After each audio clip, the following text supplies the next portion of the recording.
Hello guys! Once again, I'm back. Nandito po tayo ngayon sa Goshen. Yan. And tara, pasok tayo. Meron ako mga kamag-anak na nag-check-in ngayon dito sa Goshen. At nandito sila ngayon sa room 201. Ayan guys, let's check the room inside. Pagpasok mo, ayan, merong maliit na bed. Tapos, eto ang kanilang magkahiwalay ang liguan. Ayan, meron silang hot water. At hiwalay ang toilet. Meron silang maliit na TV. Tapos meron din maliit na ref. Ito ang king size bed. Ito ang room 201 ng Goshen. Tapos nandito ang food. Ayan. Nililipat na nila. Kasi guys, pupunta tayo dun sa kabilang room. Dahil dalawang room ang kanilang kinuha rito. Eto. Pupunta tayo ngayon dito sa kabilang room na kanilang inoccupy. Tignan nyo guys, ang ganda-ganda dito. Para ka lang nasa bahay. Oh, may china cabinet. Free of use daw to mga guys. Pwede kang magluto rito. Pwede kang magpainit ng food. Pwede kang maghugas ng mga pinggan. Ayan, ang ganda guys. Para ka lang talaga nasa bahay. So, halimbawa, meron kayong mga occasions. Ang dalawang room na kinuha nila ay nagwo-worth lang ng nasa 16,000 lang lahat. At libre na nga rin dito ang almusal. At 7 o'clock, open na ang restaurant. 11 persons sila. Lahat sila libre. Home sweet home. Ang gaganda ng mga display nila. Ayan. Picture mo daw. Ote, ayan. Ito pala yung hipag ko. Si Ate Neng. Tapos ito yung room 205. Pagpasok mo pala, ayan, home na home yan dating. Home na home. Meron dalawang king size bed or parang queen size lang siya. Queen size. Ayan. Tapos, merong malaking salamin dito. Tapos, ayan. Merong laking TV. Ayan. Pagbukas mo ng window, bubungad na agad sa'yo. Yan. Diba? Ang ganda.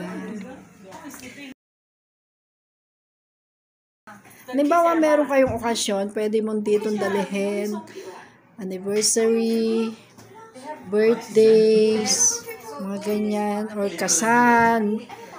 Ang ganda guys. Tingnan nyo. Tingnan nyo ang ganda-ganda ng kanilang chandelier, ang kanilang lamp. Diba? Lamp shade.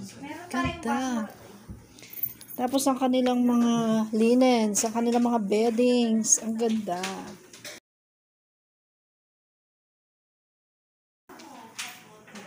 Let's check the toilet.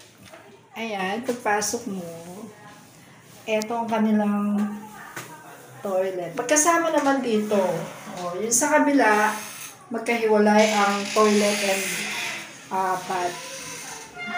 Okay. So, ayan. Tapos, meron silang parang receiving room. Yan. Ang gaganda. Meron sila ritong mga free toiletries. Ayan. Meron silang 1, 2, 3, 4. May mga sandals, may tissues, and merong eto, toiletries. Diba?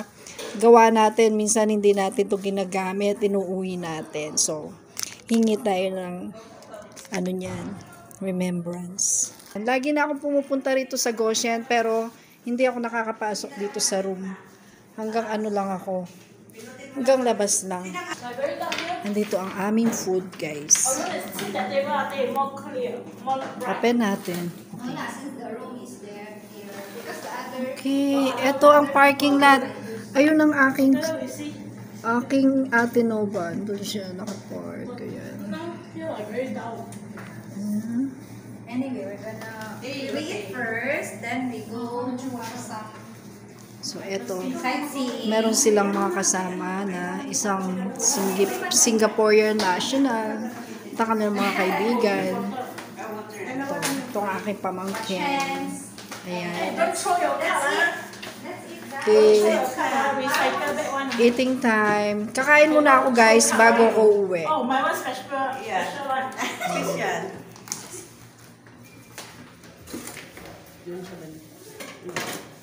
Wow, ang sarap na foods.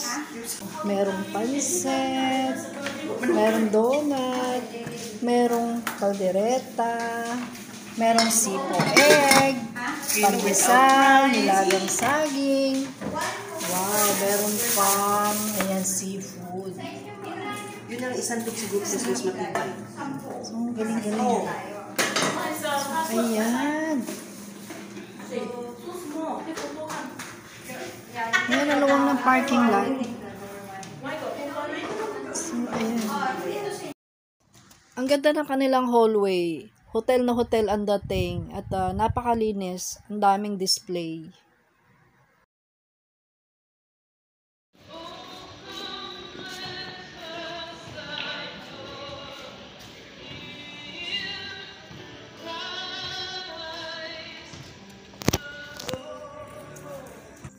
At eto naman siya paggabi. Napakaganda ng tanawin talaga. Para kang nasa ibang bansa. At yan ang Big Ben. Hinintay ko talagang magdilim para maipakita sa inyo kung gaano kaganda ang Goshen sa gabi. At meron silang Christmas tree doon na napakalaki. Ayan. Yan ang Goshen. At ito ang kanilang swimming pool. Tatlong mga swimming pool dito. Merong pang bata, merong 3 feet, merong 5 feet, at meron din yung pinakamalalim yung 6 feet. At meron din silang bar. Ayan. Kung gusto mong umorder ng mga drinks, ayan, maraming mapagpipilian. Mo-order na nga sila niyan oras na yan. Ito yung pinupuno na to, yan yung pinakamalalim, yan yung 6 feet. Ang oras nga pala ng swimming dito is hanggang alas 8 ng gabi. So pag check-in mo ng 11, kinabukasan mag-out ka ng 11 din. Eto na nga, kinabukasan, hinatid ko na ang aking pamangkin sa airport dito sa Clark at ang kanyang kaibigan. 2 days lang kasi silang nagbakasyon dito. Napakaikli nga, guys. So, sana nag-enjoy sila.